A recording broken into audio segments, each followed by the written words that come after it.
you guys like that one. Wow, it's really difficult to make a video like this while traveling. Not just that it's tough to find the time and right headspace for it.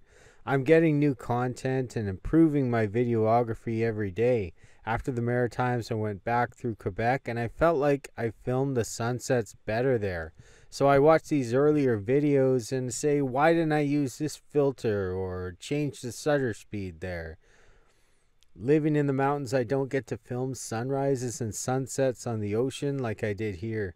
So it's kind of new to me.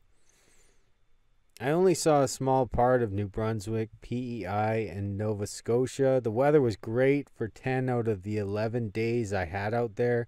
The coastlines are where the most photogenic landscapes are. Inland, it's hilly but not mountainous. I did find a few interesting places to film there, though. Perhaps I'll return to the Canadian East Coast when the time is right.